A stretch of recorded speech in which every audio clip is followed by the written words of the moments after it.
where I share my 45 years of experience to help you manage your portfolios and protect your wealth. Remember to subscribe, like, and share these videos. In tonight's video, we're going to talk about the upcoming CPI and PPI reports and the possibilities of one of these echo bounces. Let's get into tonight's video.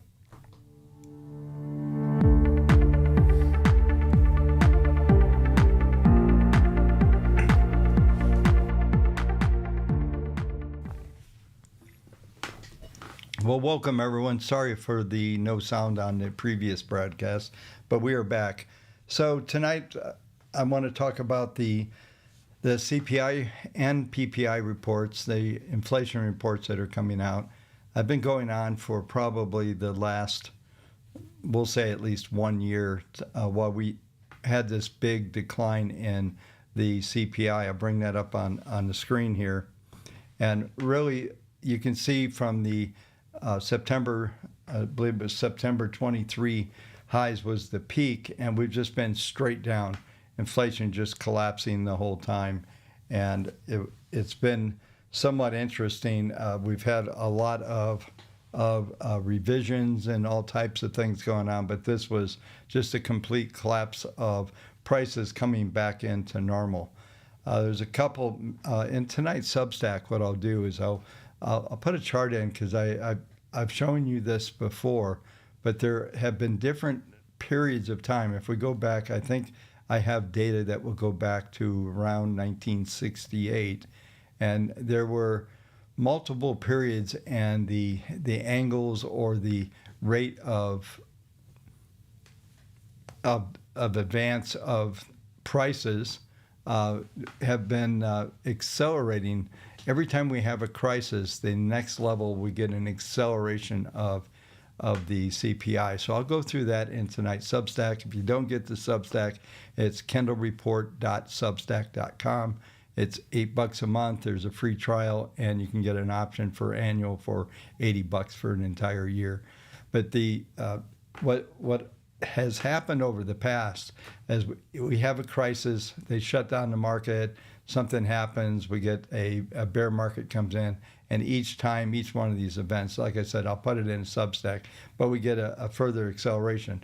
When you look at just these charts here, you folks have heard this, one of my favorite books was a book called How to Lie Through Statistics, and it was written, I believe, in 1955, roughly, and it's used in journalism, it's used for surveys. It's still like the Bible of how to lie through statistics. And when you look at these year over year changes of charts, it looks like, so I think I've just decided that's what I'm going to feature tonight in YouTube, in the Substack, is just talking about this inflation. But when you look at these charts, it looks like things are collapsing and all that. When you look at the price only charts, I'll see if I can bring up just the CPI report in a minute.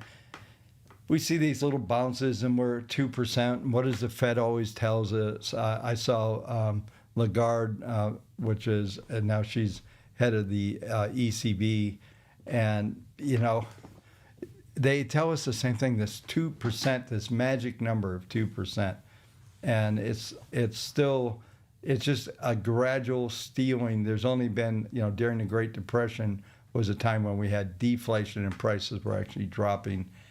But this is a phenomenon. This is how they've been stealing our money forever and ever, okay? And this makes it look and feel like, okay, things are getting better. But meanwhile, they're not. Prices don't go. The only thing I joked, I believe, in the last week or so, the only thing prices go down are flat screen TVs.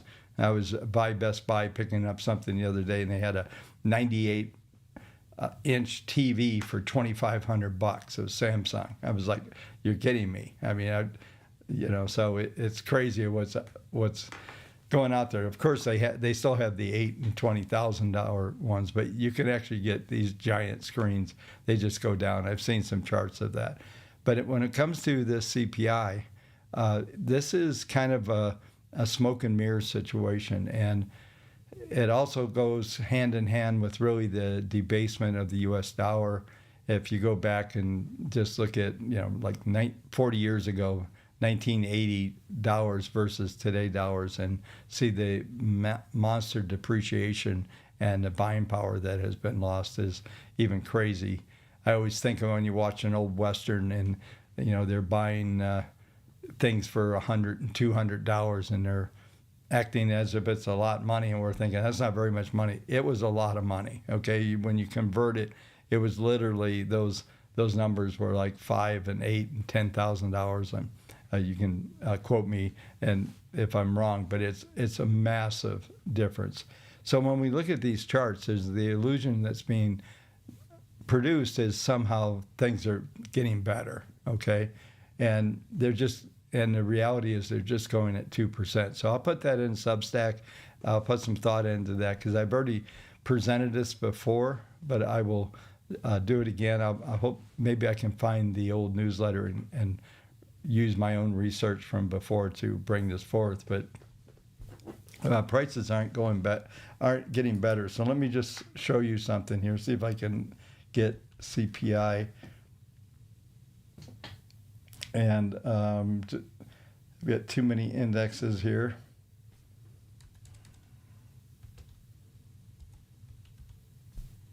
Yeah, so this should do it right here. This is,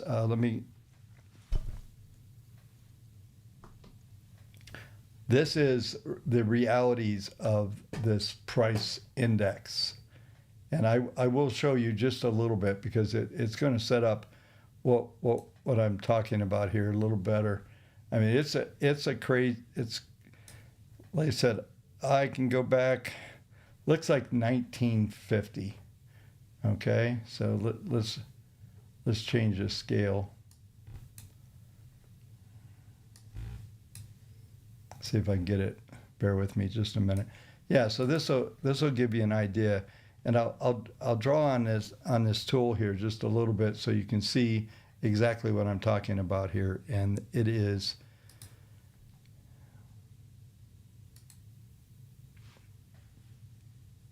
so if you kind of look at this first angle here from 1950, you get these different angles of attack. I'm just going to do all the fan lines. It'll take me just a minute here. This one will.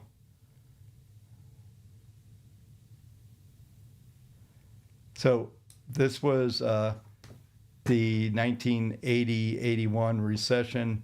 It changed a little bit, and that angle ran for a lot of years, and then we get to 2020 over here, and then you get this big steep angle. So my point of what I was just showing you here is that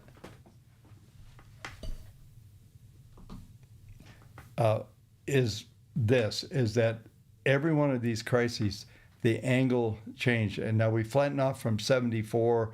This was like at the Jimmy Carter. So when Reagan came in, it changed the angle. That was the best angle from around 1983.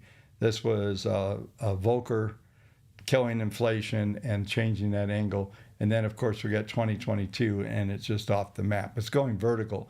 While they're telling us that things are getting better, this is what's happening to prices. This is the actual index. So if I went back to the previous index, you would see exactly what I'm talking there. So I think I made my point there. Let me close down a couple of things. So the point of showing you that prices are just still soaring, and it hasn't mattered really who was president. So was it the Federal Reserve driving this? Must be, because that's all they talk about is 2%, 2%.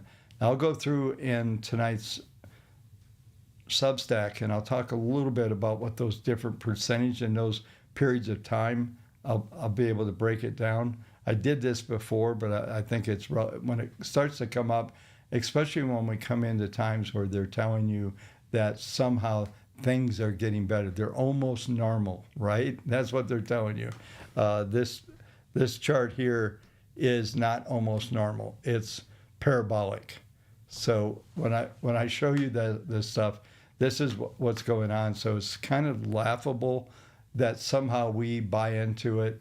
And in the end, market participants, those of us playing in the markets, are looking at the year-over-year numbers, and it's an ooh-ah number or a bad number, depending on what's going on, and we respond to that number. When, generally speaking, this angle of attack that we're on right now, I'll put this chart back up here for a second, this angle that we're seeing right now is steeper than it's ever been. And it's interesting to look at it from that angle, because we're not, I guess the best way to put it is we're being tricked again, okay? And so I think I made my point here, but I will go into some detail, put it in writing, so hopefully it'll come together and be much more coherent and what the hypothesis really is. But that's kind of what we're up against. And it's we go through this, it's sort of like the markets, if you look at it, is just really a lot of smoke and mirrors. If you go through earnings season, I forget the last one. I think we were 72% of the companies that reported were better than expected.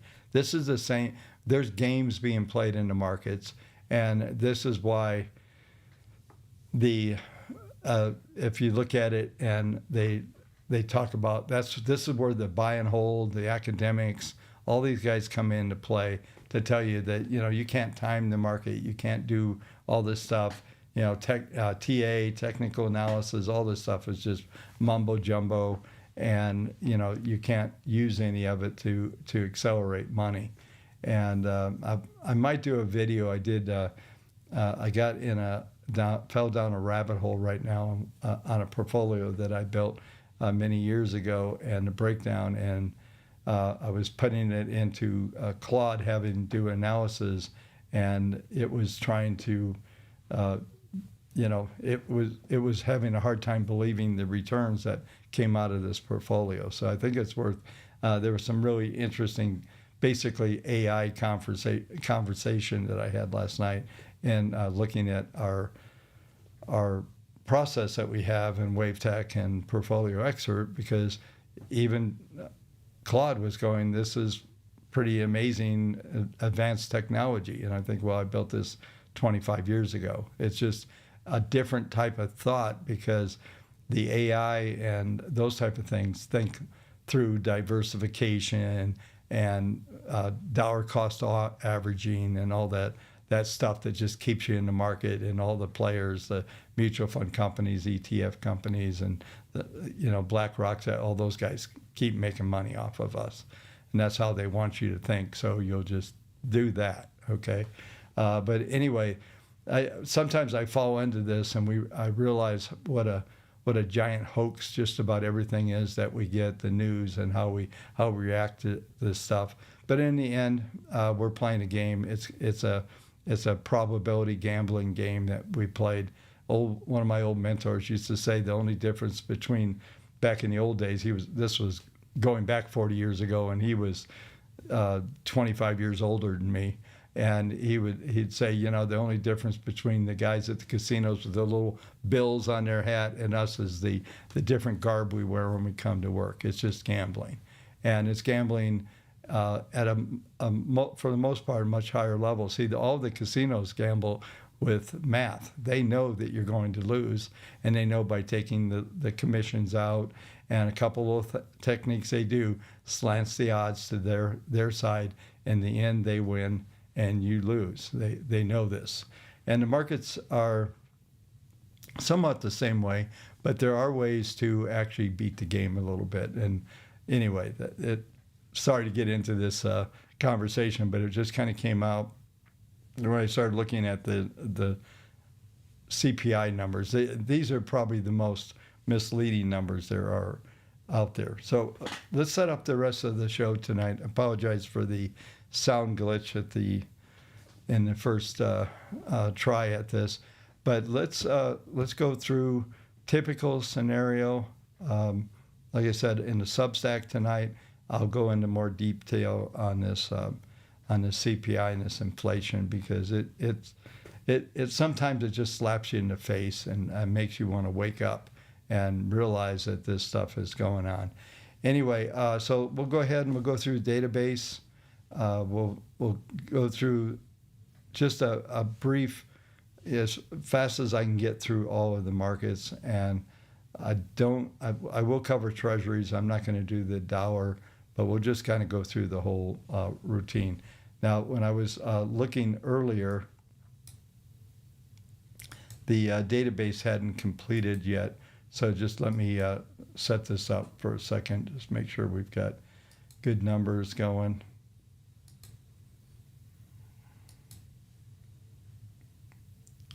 Yeah, it looks like we're good to go. So let's go ahead and go into those numbers. So the database, we were at 74% bullish. We're now at 76.14. So we're seeing a bit more. Here we got 421 new entries, and we only got about 225 exits, so we got a net. It's still increasing. We still have that bullish underlying tone. Like I was saying in the opening comments, we are continuing to see kind of that underlying bias on everything. I'm going to bear with me while I'm publishing the S&P data sheet here. Okay. But we'll just, as we look at this, so we're getting more traction. This thing, I've seen this come up to actually in the 90% handle. So are we heading there? I don't know. You know, I'm been kind of fighting the tape a little bit, but the daily sheets, our database, our portfolios are continuing to get more traction, and we're participating in these things. As far as the analytics and looking at these indices, which I'll go through in a minute, they're just grinding higher. So those there's no big trends or anything like that. Just that underlying grid that just keeps kind of inching higher. And I'll save this for when we get into the technicals on the S&P and NASDAQ here in a minute. I've got a few things that I will discuss about where I think we are within that sequence as well. But we're looking here at the database. If I come down into the P&L on this stuff,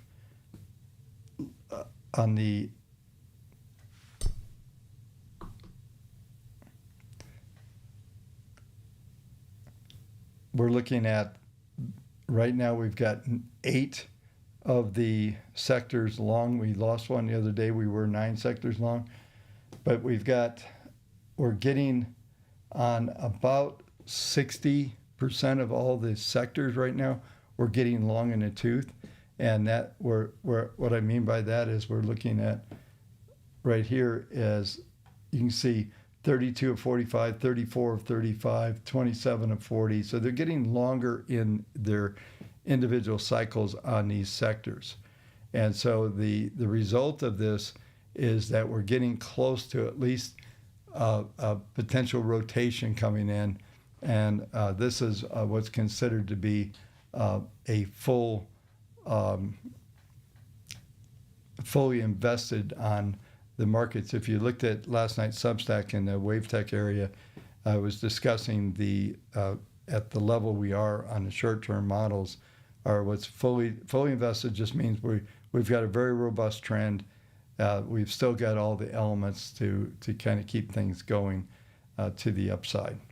But these sectors are potentially getting into that range where we're going to see some rotation there. All right, let's get into the S&P.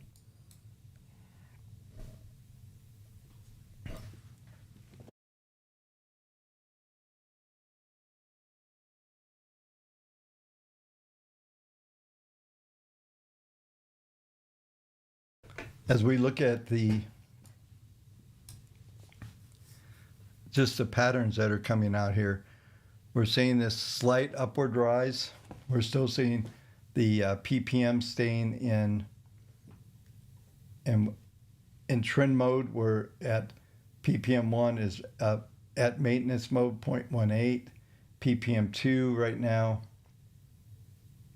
0.13, and they're starting to fade, and this is what I've been talking about. So we're starting to see the fade. You can see red dots are kind of forecasting a test of the 10-day moving average, which right now is bring us to 59.77. So this goes to what I was discussing last night, is that we're getting, if we go back, 8-10 days ago, we were trading in a high 58 handle, mid 59s. Now we've managed to get over 60, and now we're doing high 59s and to mid 60s. Yesterday's high was right into that upper end of that band, and that was right here at 60.49. And I think I have the ability here.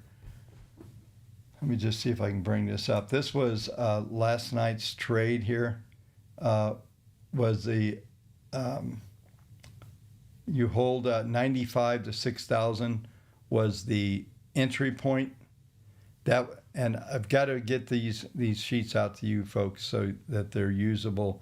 This trade probably came in midnight, right before about 3 or 4 hours before the U.S. Open.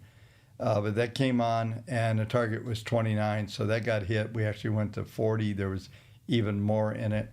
But this is yesterday's sheet. Okay, so let me just bring up. Let me bring up today's sheet here, and I can show you what's going to.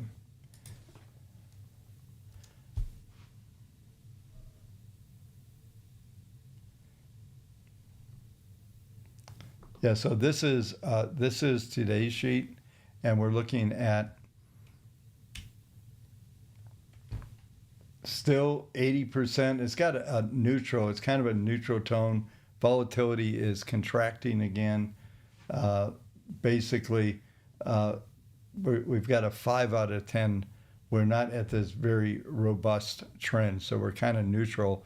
And if you notice in last night's Substack, I contrast a lot of times the difference between what's going on with the S&P and the NASDAQ. And NASDAQ is still the leader in as far as what's driving the markets forward. So we still have leadership by the Mag 7 and all the technical stuff. That's all still being the leadership.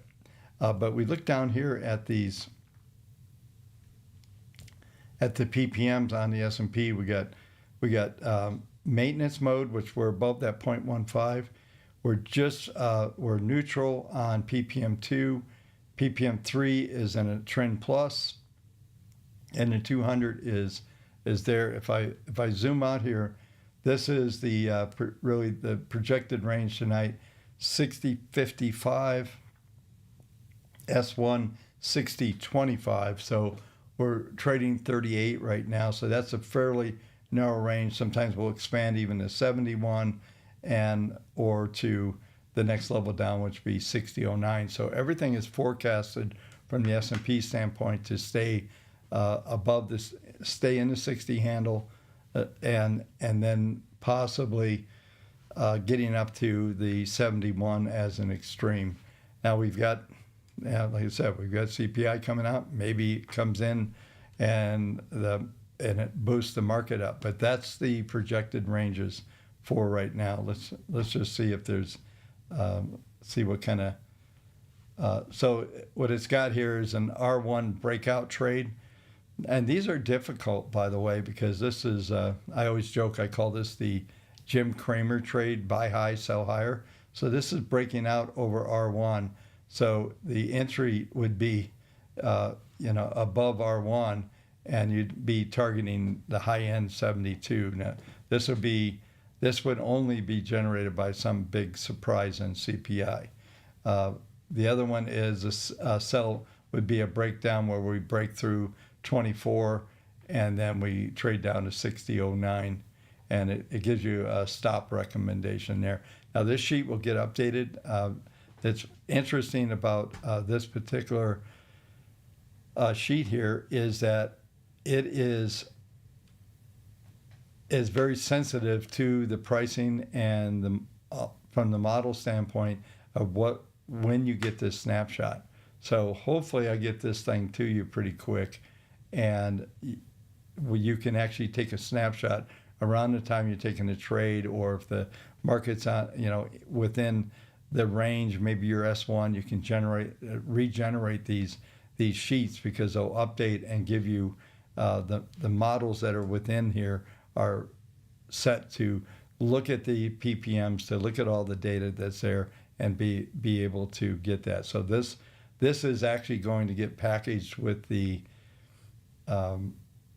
new indicator package coming out, and also if you already have them, I'll probably get this distributed potentially on Discord or something like that. We'll talk about it, but I'll get everybody that already has the indicators. We'll get this stuff. So I think it'll be, yeah. So I'm getting closer. That we made a couple breakthroughs the last couple of days, and I've been staying up like super late working on a couple of these projects that we've been trying to get through. Anyway, so let's move on and let's go over to the NASDAQ.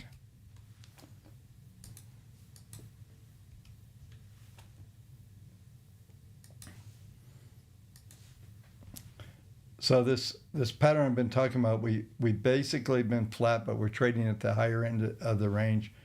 We are going to see some deterioration of momentum over the next several days. So it's possible that maybe I start to get, we see a little uptick, or maybe there's some rhetoric going around or about the CPI. And we could also get into some rhetoric around the Fed coming in as well. And I see all the market folks that hang around me are telling me, the Fed might raise the rates or lower the rates this time. And I go, they might not. So might is not a very powerful word. Yeah, they could. My argument is I don't think it'll make much. I'll save some of these thoughts for when we come into the treasuries here in just a couple of minutes. But the bottom line is everything's kind of forecasting flat, momentum starting to die off. I probably should have ran a sheet here. So all I have to do, by the way, is just copy this data. So I'll do this while we're talking, and I'll back up in a minute. I'm just copying that data, and I'm going to ask the models to update using this new data. So I'm running the NASDAQ on there right now, because it's been having a much different profile than what we've been getting on the other models. So it's running right now. It takes about a minute and a half. So, but yeah, so this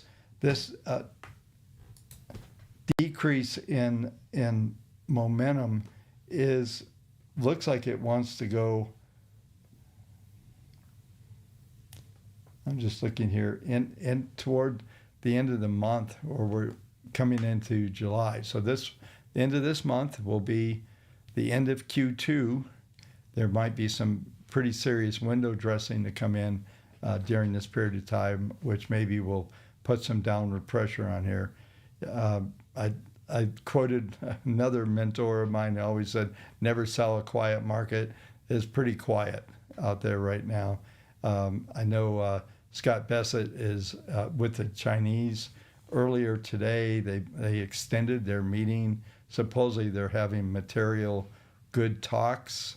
So we might get a little Trump pump out of this thing from the standpoint that maybe they come up with some kind of material things that will move that out. So I'm just looking over at the sheet running, and it's got a little bit more to go here yet. So let's take a quick look at the weekly chart here. I'll stay here with the NASDAQ while we're waiting for this update. But the so we definitely, if we look at this, this is the other concern that I brought up last night, is the weekly charts have a V top on them. And it's not a clean, just on ppm 1. It's very powerful when you have 3 or more of these indicators all in the same kind of configuration, and you have that V. This is a V that could run us into this area here. Let me just tighten this up. I'll draw this in, and this thing should be done by the time I'm done doing this. So we'll look at the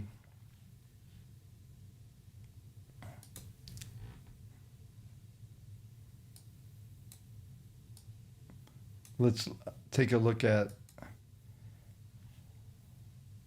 what I think will happen here on the market grid. We're probably going to get market grid to start to come in here and ultimately, hang on, I just noticed there's some phantom lines here. So get market grid to kind of, start to form one of these little boxes around here. Markets are likely to stay above this 10 period moving average right now. It's way down here. So this is weekly. So this is several weeks where we're likely, and we still have, here's the all-time high. So the challenge on that is not a big deal. We do have fib targets up here. We've got a number of things going. Okay, so the sheet is done. Let me bring this on screen for you.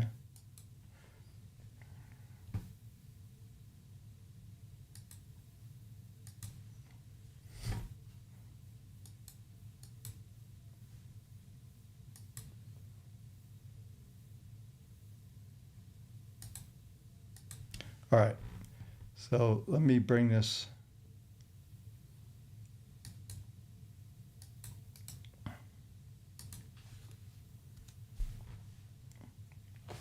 All right, so this is the same data sheet, only this is on the NASDAQ. I usually don't show this, but 83% bullish. The other one was kind of 50-50. The trend level is 7 out of 10 here, which is a stronger trend. And then as we look at some of the values here, we have ppm 1, 2 are in maintenance mode, means they're still in trend mode. They're above 0.115, 0.18, 0.21, but below 0.25. And then ppm 3 is at a 0.26, a trend plus. So this it has to go to 0.5 to get to double plus trend, which is very robust. And then we've got neutral but positive on the 200. And this is a daily.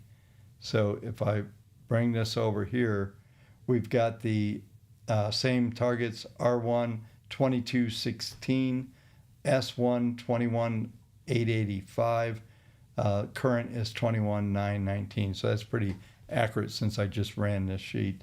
And so let's see, I suspect got a buy one. This is an entry test here where they're looking at you want to buy S1, so you buy the dip down to 21,885, which was S1 target.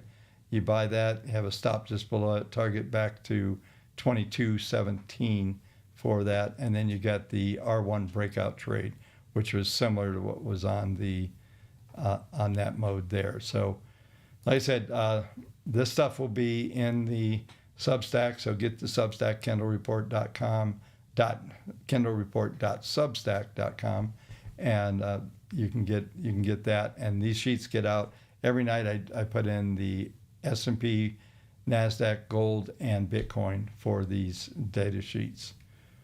And soon coming to you is any market you want. And I'll do some videos when I get this technology out to you folks, because this is really just a sidekick to the indicators. So you have to have the indicators to run this, but a lot of you already have them. So we'll figure out how to get this distributed and get the word of mouth going. So okay, so let's go ahead and let's move on. Let's take a look at the treasuries. I'll leave this chart up for a minute. This is weekly. Treasuries back to 447. With not a lot's going to change here from what I talked about last night. But just coming into these numbers here, it's worth taking a quick look. Right now we got 440, 447, downward, probably extremes around 440, 439. So there's a good chance when we see these inflation numbers come out that we'll get some kind of extra volatility. And then from the standpoint of what's going on with momentum, it's kind of creeping back down to upward momentum, dissipating a bit, coming back in 435, 430 would be an extreme right now, but just basically flat in a range, probably staying below 450 and into 430. All right, we're going to move on.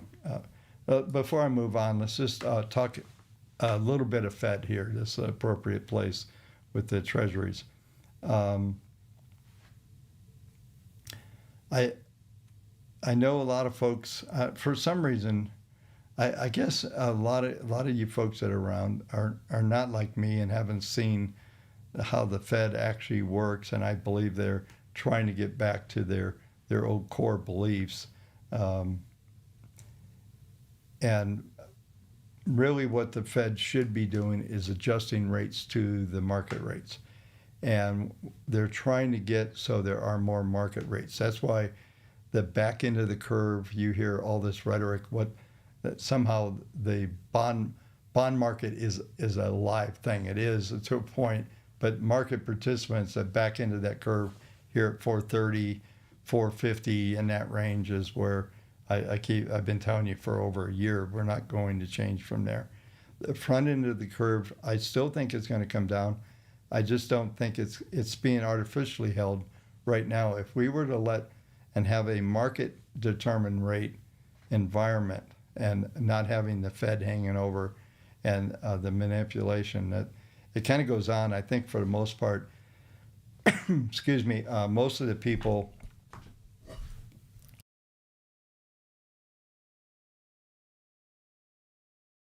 most of the market participants around the markets right now are really, they've only been around, a seasoned veteran now is 20 years. And, that puts us back to 2005. And, there's a difference. It's one of those things us boomers have been around. And when you get into your 70s, you've seen a lot of markets and you have a much different perspective than the younger trader, because somebody that's been around the markets for 10 years actually thinks they're a seasoned player. And, that was a long time ago for me, but you'll learn more as you go. But one of the things that is lost is how the Fed used to operate and how they, we can come into Greenspan and Volcker had a little bit different twist, but then we got into the Ben Bernanke phases of life. And that was, rescue the market, manipulate, force things to stay. I showed you a chart on the Fed funds last night that showed those flats, and those were where there was no market rates and they were just flat. And then you see everything's been controlled over the last 20 years. So it would be appropriate for you to think that's how it's going to work. I think the Fed put a message out, and Powell did. Powell's going to be gone, right? And we're going to have to start looking at, there's a couple, I would say 2 or 3 people that are out there that might likely get Powell's job. And, obviously Trump's going to pick them, so he wants somebody that likes really manipulated low rates. And low rates are not necessary to have growth. You can have reasonable growth, and we do, even at mortgage rates at 6% and 7%, and where we are right now on the treasuries. Economy's growing roughly 2.5%. Would lower rates be better? Not necessarily. We were printing 6% and 8% returns, and rates were 13%. So it's not about rates that are going to drive the growth, and it's more of the productivity and some other elements. So there's much more nuances about this than what people would want you to believe. It's an easy thing to say, oh, the Fed's going to drop the rate because this happened and that happened. They don't want in that business anymore. And Powell doesn't care right now, I don't think. Number one, him and Trump don't like each other, or so it would appear. And he's not going to do anything to appease Trump. So lowering rates would make Trump happy. So he's probably not going to do that. That'd be my assumption here. But from an economic viewpoint, there's no reason for him to do it. You know, we had a decent jobs report, whether it was cooked or not, we'll find out at some stage. But we also had the JOLTS numbers coming in better, and we just looked at the weekly claims and continuing claims. They've climbed a little bit in numbers, maybe about 10,000 a week, but the labor markets aren't telling us there's any reason to do anything. And, you know, so we'll just see what happens. If they lower a quarter than they do, I don't think there's any material hoorah, here we go again kind of mentality. I think with the tariffs and with all these negotiations, the Trump administration right now, in my opinion, has tore down so much infrastructure. There's so much that has to be rebuilt to start to get market participants, smart and otherwise folks, to try to figure out what that basic structure is. And we just don't have that right now. So what we're seeing literally in our database, we're seeing an intermediate database at 48%. That's midpoint. So we're not, the middles, everything's, it's Goldilocks. I said this last night. Not too hot, not too cold. It's just in the middle, waiting for a decision to be made. So there's no leading that people say, well, markets will lead, the equity markets will lead the economy by 6 months up or down. We're not seeing any lead. We're not seeing anything. We're just a flat line. We've got a patient, and that's why I put out like the summertime blues last night, is that's where we are. And the treasuries are telling us the same thing. Everything's telling us the same thing. Is that a bad thing? Not necessarily. It's just from us market participants, we're used to much more disruption and volatility than what we're seeing right now. So volatility is continuing to collapse a bit and normalize, and that's also part of my thesis, is that we need to be able to do that so that we can have that we can make this next sustained move up or down. Don't have any bias either way.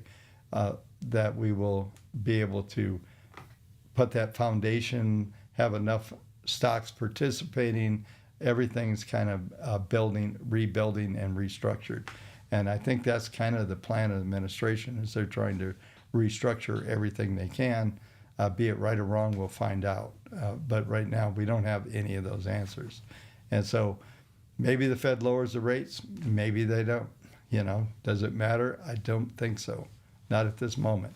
I think more likely October or November is when we'll see rates come down. I still think we're going to see some weaker economic numbers come out of all this, because I don't think they're going to have these things rebuilt or solved between now and then. And I think after Q1 and Q2 is over at the end of this month, that things will start to, the focus of the markets will start to shift a little bit. And I think it'll be slightly more negative from the economy standpoint, and maybe that will give us equity prices just staying in a range. I don't see at the moment any major debacles coming.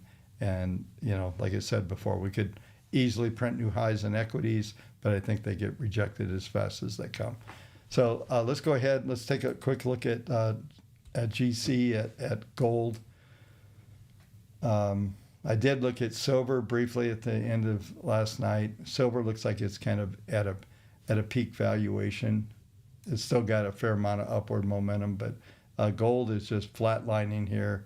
Looks like this is the daily. We could go into early mid next week and still be kind of consolidating this. If I flash over to the weekly chart just for a minute, what we'll see here is still that big upward vertical move coming. 10-week moving average, as I said it before, if you see anything like it, and you want to be, you want to buy this thing. And if we look here, you can see valuation wise, we got 3113. Let me find the let's find the 10. 3306 and 3319. So we got fairly close, got a little bounce out of here. That value on that 10-week moving average is your buy the dip number for gold. We should hold that number for multiple months throughout the summer. It looks like gold, but I think gold is going to just continue this box formation that's setting up around the market grid. It's just going to continue to move in that range. We're seeing momentum loss all the way into September, matter of fact, all the way into early next year. While it's momentum loss, there's still a positive slope here, and that's why you see the WTRs. That's where these dots are. These are forecasted moving averages going forward. They are driven by the values within these PPMs. So it is telling us what's likely to come as we go forward. So that the gold still looks good. Consolidation, fairly broad range, normalization happening, and higher prices still in the offing, I would suspect, coming in to year end. Even though momentum looks like it's like completely collapsing, it's really in that normalization because it got way out of whack. We were above 1.2, 1.4 integer whole number. A lot of times the minimum number for the trend is 0.25, and this we're talking 1.25 plus. So it's like 5 times that momentum. So it needs to normalize and get back into kind of normal numbers, and then we'll probably see some acceleration, or maybe at least that's where we'll be able to detect some kind of trend change, not a minute before. So it's going to be a lot of patience, but generally patience is easy because you just want to keep holding gold here, and it will move up along these lines here. Don't see anything big happening there. All right, so let's go to Bitcoin.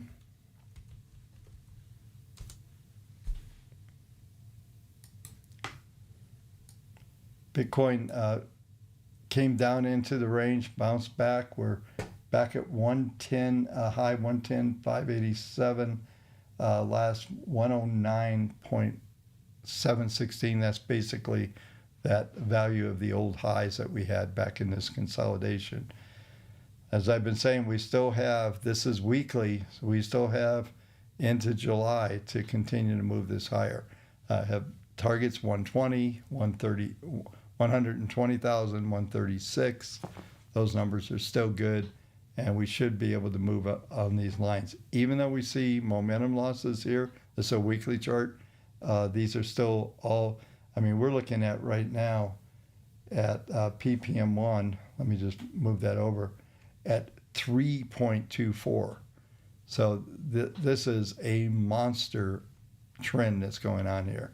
It will not end very, it will take a while to bleed off this momentum. Even if I come over here, it's not, and the potential is not until after August, where there's a lack of positive momentum in the market. So all that to reset and to reaccelerate some of these indicators is going to take is that move. If we did get the 120 plus move, that's going to change the complexity of how the forward, how the algos and the machine learning is going to look at this, because we'll have new values. So I won't go through my typical scenario where I show you how the momentum gets reset. We'll talk about when appropriate. Same as gold, this thing is moving higher, and can it blow up and get through that 120, 135? That's what's on the table right now, and it looks, like I said, to the mid July, we have this positive tone that's going to be there. So the buy the dip, 10-week moving average, just like in gold, simple average. You see it, it's a bargain. That's all I can tell you. Right now, like I said, that number is well below where we are right now. and that number is right now at 99,791. So like 100,000. If you saw 100,000 on Bitcoin, that's going to be a bargain. That's not a breakdown point. That will be a bargain. Probabilities, if it get down there within the next couple of weeks, of going below that would be not quite nil, but it would be in the lower 10 percentile range.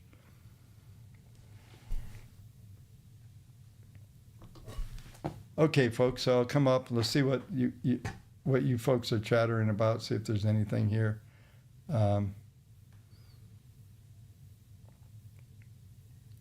Yeah, I haven't really been paying much attention to the repo market. Somebody's asking me. Most of those operations are typical. I talked about some of the buyback programs the Treasury has.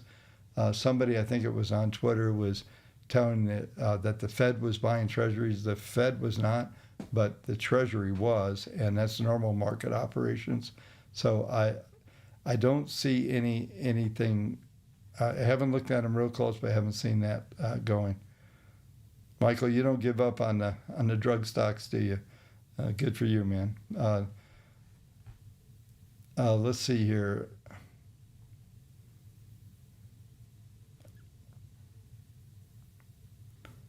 Yeah, I'm just looking at a couple of comments here, so bear with me.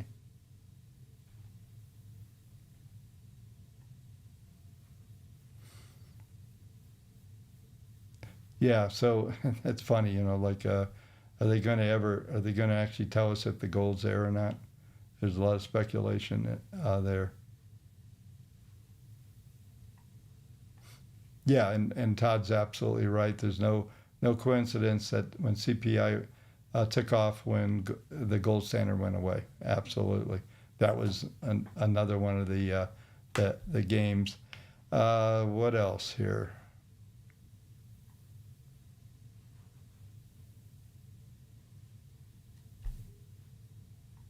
It's funny. Buy high, short sellers will buy higher. Yeah. Yeah, there's, generally speaking, I'll close out here, is we're really at this point where we're seeing this underlying bid, the dreaded creepy crawler, which just goes up. It doesn't give you, it doesn't give you any contrast. Everything's the same as you go through it, and these are tough markets. This is why, to be honest, why I built what was originally VPM, which we now call WaveTech. VPM stood for Virtual Portfolio Manager. That's why I built all this non-emotional environments and models. And, we built, I built the very first model around 1986 or so. And as technology advanced in 91 to 93 ranges, when we brought in something it was called Market Mind, which is now just known as the models 1.2 and 3.2. When I show them to you, all the buy sells, those are coming. Those were the original models. Nothing's actually changed in those models since around I think it was 95 or 6, and the only thing that was changed was some cleanup of some of the logic that was able to be made a little bit more accurate. But other than that, these models have been the same forever, and they just keep working. And it's an interesting. It's been my most of my career for the last 25 years, been driven by this, and that's why I talk about the database every day. I've been talking about the database and writing about it, I think, since 2000. So for 25 years, that's been the focus of a lot of analysis, and has a lot to do with trending. And when you break down what's in WaveTech, not only is it just how many are long and short, but we have statistics. We know what the average holding periods. We can look at the database from a whole and say, hey, out of all those stocks that are long right now, the holding period, and we can look at, what the expected forward-looking part of that is. And that's why in early 24, in January of 24, I was telling everybody we're going to have double-digit returns back-to-back, 23, 24, and that's what we got. And I thought we would top out just around the election in 24, but we kind of did a rotation in June and July, and then it just started replenishing, and you know the rest here. You know, we just continued to move higher and got a big bump after the election and all that. But all of this stuff was predictable, and this is why the database and why I cover it every night. And hopefully you folks are figuring this thing out as well. Anyway, this will do it for today. Tomorrow night we get to talk about what the actual numbers are in the CPI and what it all means. So have a good day trading tomorrow. Good luck, and I will see you tomorrow, same time.